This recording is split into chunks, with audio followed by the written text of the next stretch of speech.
ಇದು ಹೈದರಾಬಾದಿ ಅಂತ ಹೇಳ್ಬಿಟ್ಟು. ಇದಕ್ಕೆ ಬೀಟಲ್ ಥರ ಅಷ್ಟು ಚಿಕ್ಕ ಕಿವಿ ಬರಲ್ಲ, ಇದು ತುಂಬ ಲೆಂತಿ ಬರುತ್ತೆ.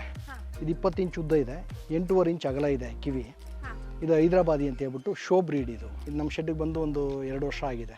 ಶೋ ಪರ್ಪಸ್ಗೋಸ್ಕರ, ಇದು ಮಾಂಸಕ್ಕೋಸ್ಕರ ಯಾರು ಬೆಳೆಸಲ್ಲ. ಇದು ಕೈಯಿಂದ ಕೈ ಬದಲಾವಣೆ ಆಗೋದು ಹೆಂಗೆ ಅಂತಂದರೆ ಶೋ ಪರ್ಪಸ್ಗೋಸ್ಕರ ಬದಲಾವಣೆ ಆಗುತ್ತೆ. ಇದ್ರ ಫೇಸ್ ನೋಡಿ, ಇದು ಪಂಚ್ ಫೇಸ್ ಇರುತ್ತೆ. ಪಂಚ್ ಫೇಸ್ ಪಂಚ್ ಫೇಸ್ ಇರುತ್ತೆ. ಇದು ವೈಟ್ ಐಸ್ ಇರುತ್ತೆ. ಕಿವಿ ತುಂಬ ಲೆಂತಿ ಇರುತ್ತೆ, ಅಗಲ ತುಂಬ ಜಾಸ್ತಿ ಇರುತ್ತೆ.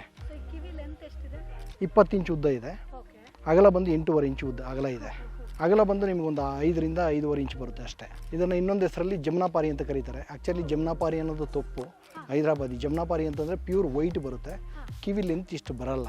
ಕಾಸ್ಟ್ ಇದ್ರ ಹುಟ್ಟಿದ ಮರಿನೇ 30 ರಿಂದ 35 ಸಾವಿರ ರೂಪಾಯಿ ಆಗುತ್ತೆ.